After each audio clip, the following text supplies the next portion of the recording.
Wrapping this all up, this No Backboard Basketball League, it really feels like it's way more than just taking the backboard off. They've built this whole ecosystem around a new way to train and play, yeah, but also around content creation, athlete empowerment via NIL, and very deliberately tying it all into these emerging sports and Web3 tech trends, even building their own tech layer underneath. Exactly. The no backboard hook gets you in the door, but the real substance seems to be in that interconnected system. The training feeds the content sells product and boosts athletes bring in NIL deals and more attention, the community grows. And it's all underpinned by this forward-looking tech strategy, leveraging Web3 concepts. That we get back to talking about this community, because I think that's one way, and that I think that's, if I'm not mistaken, it may be the tagline you use there, if you change the game, change the community. I'm the game changer, the mover, the shaker. With every basket, I'm a community maker. I'm the game changer, the mover, the shaker. With every basket, I'm a community maker. Great question. So, the No Backboard Basketball League, the vision of it is a new recreational basketball platform to provide opportunities for Black and brown individuals to actually own wealth creating assets in the sports space.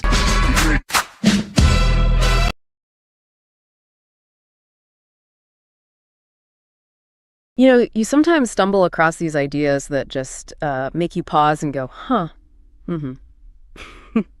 That was definitely my reaction when we started looking into this material you sent about the No Backboard Basketball League. I mean, basketball without a backboard. It just sounds kind of wrong, doesn't it?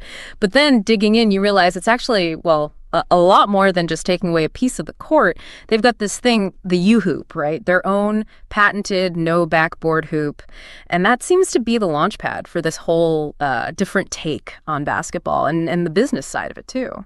It is. And what's really interesting, I think, from the get-go is how layered their vision seems to be. Sure, the no backboard thing, that's the hook. Yeah. The unique selling point definitely catches your ear. But when you look a bit closer, it looks like there's a pretty strategic business model behind it, one that's really trying to tap into some big shifts happening in sports right now, especially with tech and how athletes connect with fans. Absolutely. Yeah, the docs gave us a pretty good window into, well, some ambitious plans. Their main mission, like they stated, is creating the best developmental experience using these no backboard basketball training gyms, all built around their U-hoop. And they're not just saying it might help your game, they call it training sport value. Like, they're arguing it actively makes you better at regular basketball. Yeah. Okay, so let's unpack that. How does not having a backboard actually help you when you do have one? Well, their thinking seems to boil down to forcing precision, amplified focus maybe. Without that backboard as a secondary target or a crutch for bank shots, players have to focus purely on the arc, on hitting the center of the rim. The idea is that this intense focus on the pure shooting mechanics builds better muscle memory, better accuracy overall. Accuracy that then translates back when the backboard is there. It's kind of like practicing aiming at a smaller bullseye. It just sharpens everything up. Okay. Yeah, that actually makes intuitive sense. It's like those shooting aids that narrow the target area, forcing you to really dial in the shot. And the NBBL, they're not just thinking about these gyms in isolation, are they? They're planning this showcase gym. They call it their most valuable prototype MVP. So it's basically a real-world lab to test the whole concept, the training, the business model, everything. Exactly. A proof of concept in the wild. Okay. And this showcase gym, it's meant to be more than just a place to shoot hoops. It's the hub, the center of what they're describing as a hybrid business model. So blending the physical, the actual gym, with a pretty big digital side, online content, selling merch, and then, eventually more gyms. If you look at the big picture, it's about building a whole connected system, not just one gym. And this system, it feels like it's built on this really direct statement they make. We sell attention. I found that really interesting. It's so upfront about where the value is today, right? It's not just selling gym memberships or even the U-hoops themselves. It's about grabbing and then, well, monetizing people's focus. That shift, from just product to attention, that feels like a big change a lot of older sports businesses are still figuring out. That's a really key point. They get that attention as, well, the currency in the digital age. So by creating something unique and hopefully engaging with no backboard ball, the main goal is capture that attention first. and then channel it into all these different ways to make money. Which brings us nicely to their content factory idea. This sounds like a really core part of the whole machine. The plan, as I understand it, is to basically crowdsource content, take videos and stuff that people using YouHoops create, and then push it out, monetize it across their own channels, turning users into like a distributed marketing team. Exactly. And what's interesting there is the scalability, right? By getting the community to make the content, they're essentially outsourcing a huge chunk of marketing creation. And that user content becomes this powerful tool to sell more YouHoops, sell memberships, sell t-shirts, all while building up this whole no backboard basketball vibe or culture. And the numbers they're throwing around for this aren't small. They're talking over 15,000 videos in 18 months, aiming for, over 22.5 million views, and projecting merchandise sales over $1.4 million. That's a serious engine they want to build. And how they define this content factory, a streamlined system, targeted marketing content, boosting sales via social and personalized marketing. It's very intentional. It is very intentional. And it really highlights how marketing's evolving, doesn't it? Instead of just, buying ads, they're building a community using those authentic user stories to push the brand. Yeah. That kind of organic approach, it can be way more effective, way more impactful sometimes. Okay. Another really fascinating angle here is how they're weaving in NIL, name, image, likeness for the athletes. They're saying their NBBL content will drive traffic, grow audiences, and really boost the personal brands of these NIL athletes. And they've even set up their own integrated NIL agency to help athletes get deals and basically become NBBL ambassadors. Yeah, and this is where that we sell attention idea really clicks into place, by making cool content featuring these athletes. They're not just pushing NBBL, they're making the athletes themselves more visible, more marketable. It becomes this kind of symbiotic relationship. The athletes get exposure, maybe sponsorship deals, and NBBL gets authentic marketing, plus more credibility for the whole concept. They've set a target, right? Supporting 40 ambassadors, mixing high school players and street ballers, and aiming to pull in, $800,000 in sponsorships for them over 18 months. That's pretty significant support. They call this the content factory synergy. Content boosts athletes. Athletes attract NIL deals and content drive product sales. It's a loop. Exactly. It's all designed to feed into itself. The content isn't just an ad. It's building the athlete's brand. That makes them more appealing to sponsors. Those sponsors then lend more legitimacy to NBBL, attracting more attention, and so on. It's a flywheel. So let's zoom out a bit. What's the market they're actually trying to break into here, and who are they up against? The numbers they mention are big. Youth sports globally, almost $78 billion by 2026. Sports coaching, already billions. And then this NIL market, which everyone expects to just explode. Their NIL agency seems like a pretty smart way to get a piece of that action. I think their assessment lines up with what we're seeing generally. The demand for youth sports, for specialized training, and definitely now for athlete branding and ways for them to earn money. It's all growing fast. And having that NIL agency built in gives them a direct route into that part of the market. They also talked a bit about how basketball gyms have changed over time, from basic multi-use places to private trainers, now these bigger specialized basketball facilities.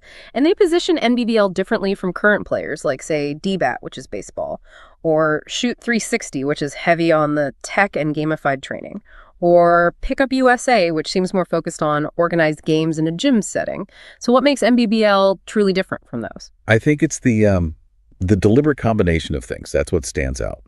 While others might focus mainly on the training facility or the games, NBBL is uniquely integrating the No Backboard training itself, plus this heavy focus on producing their own branded content and the dedicated NIL agency. It feels like a more holistic, interconnected approach. They're sort of carving out a very specific space by blending training innovation with athlete empowerment and media creation in a way the others don't seem to be doing, at least not altogether. Yeah, they really hammer that unique positioning and the NIL agency advantage. Pointing to that projected $800 in sponsorships as a key difference maker, it sounds like they see their integrated NIL piece as a major competitive edge. That's exactly it. The agency isn't just like a side hustle for them. It's woven right into the core business model. It fuels content, pulls athletes in, creates its own revenue. This sort of multi-pronged strategy is what makes them different and what's becoming a pretty crowded space. Okay, now this is where, for me anyway, it gets really interesting. They start talking about aligning with Web3 trends. They even name drop Andrew Petcash and his Profluence community folks who are deep in that sports Web3 intersection. And they did this whole mapping exercise across 18 different emerging trend categories categories. That's a lot of trends. It's a very thorough analysis, yeah. And it really shows they're thinking ahead, trying to future-proof this thing. By looking hard at all these trends, they're trying to position themselves not just for today, but as, innovators leading the way. They broke it down into hot, warm, and lukewarm alignments. Let's maybe hit some of those hot ones first. Alternative leagues and niche sports. They see their whole basketball the remix idea fitting right in here. Faster games, 3v3, 4v4, no backboards. Makes total sense. Yeah. We're definitely seeing an appetite for different sports formats, niche competitions, things that offer a different kind of viewing or playing experience. Yeah. By tweaking traditional basketball like this, making it faster, different, they could tap into an audience looking for something new. Okay, next hot one. Short-form content and highlight culture. Yeah. They've apparently designed the games themselves to be super shareable. Short games, continuous play, perfect for TikTok, Reels, that kind of thing. This links straight back to the content factory, right? Absolutely. It's smart design. They know short, punchy video is king online right now. So bake shareability into the game format itself. That just maximizes the chances for stuff to go viral organically. Athlete-centered media and NIL, also hot. Here they mention built-in NIL, money-making opportunities, and even athletes owning media rights via these things called ballers tokens. Okay, ballers tokens sounds like some kind of digital asset, maybe like a unique blockchain thing representing the athlete's stake. Could be. It definitely signals they're empowering athletes beyond just standard NIL deals, letting them potentially own a piece of their own content, their brand, through these digital tokens. That's very much in line with where things are heading, giving athletes more control. Creator economy and UGC, user-generated content, another hot one. Players, fans, making, and maybe even monetizing their own content using NBBL footage. Again, it really leans into the community aspect. Exactly, fostering a whole creator ecosystem around NBBL. It taps into this huge pool of potential content and makes the community active participants in growing the brand. Then we get into tokenization and digital assets, NFTs, these soul-bound baller tokens, and something called JONBE token economics. Okay, now we're definitely in Web3 territory. NFTs, non-fungible tokens, those unique digital collectibles. Yeah, this shows a real belief in blockchain's potential to create new kinds of value and interaction in their world. NFTs could be digital merch, maybe unique highlights. Soul-bound tokens, those are usually non-transferable, so maybe they represent a player's verified identity or achievements in the league. And the JONBE token, well, they don't spell out the full economics here, but you can imagine it being used for rewards, maybe voting, access within their system. Which leads to another hot one, community ownership and governance. The idea of fans and athletes actually owning gyms, making decisions via token voting. That's pretty different from how the NBA is run. It is radical, yeah. Yeah. But it taps into this push towards more decentralized, community-led models, giving fans and players actual skin in the game, a say in how things are run. They could build incredibly strong loyalty and engagement, theoretically. And the last hot one listed is fan engagement and gamification. Things like watch to earn, learn to earn, fans rating content, using tokens for special access like this You Hooper Society. Sounds like they want being a fan to be much more interactive, more rewarding than just watching. Exactly. Yeah. Moving beyond passive consumption. They're looking at ways to incentivize people to participate, to learn, to engage, and using tokens or digital rewards to do it. Okay, so those were the hot ones. They also had warm and lukewarm. Warm included stuff like smart facilities and sports tech, AI and data, new funding models, sports marketplaces. Sounds like areas they see potential in, but maybe aren't the absolute core focus right now. That seems likely. They probably recognize these are important, but maybe they're putting their initial energy into the hot stuff that synergizes most directly with the core concept.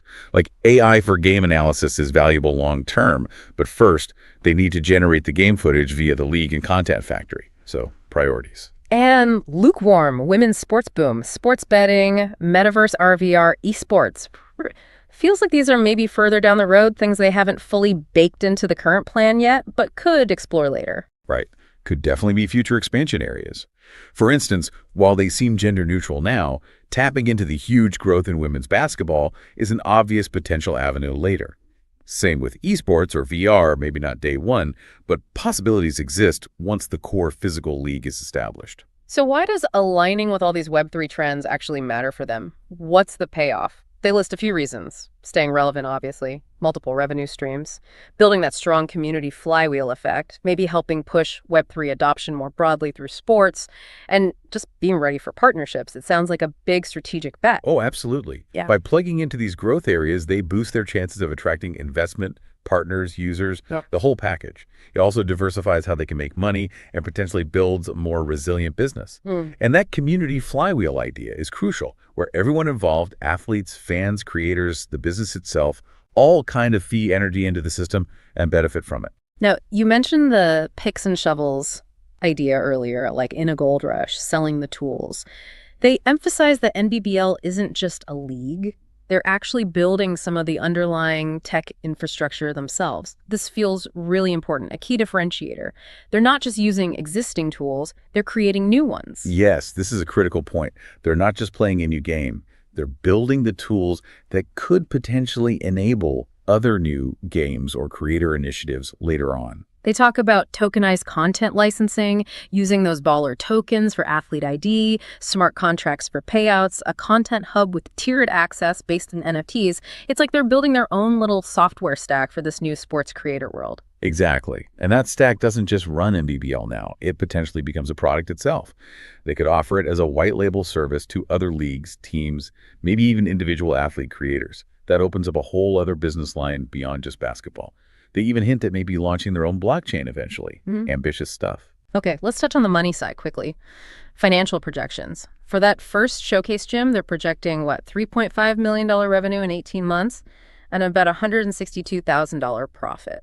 And they have some pretty eye-popping growth numbers projected for the years after that if they scale up. Yeah, those projections certainly paint a picture of significant growth potential if the first gym works as planned. The jump in revenue and net income they forecast for years 2 to 4 is substantial, and that cumulative income figure over 3 years is definitely attention-grabbing. Obviously, projections are projections, things can change, but it shows the kind of scale they believe the model has. They also broke down how they'd use an initial $500K investment, most going to the showcase gym build-out, some for the U-Hoop prototype, rest for operations. And they even talked potential ROI for expanding, like the first 20 gyms in 10 cities. Projecting a really high average annual ROI, quick break-even, fast path to positive cash flow. Those targets definitely signal strong potential returns for early backers if they can replicate the model successfully in different places. Those short timelines they project for break-even and positive cash flow are particularly aggressive and, attractive to investors. And they laid out the market size too. TAM, SAM, SOM. Total addressable, serviceable, obtainable market.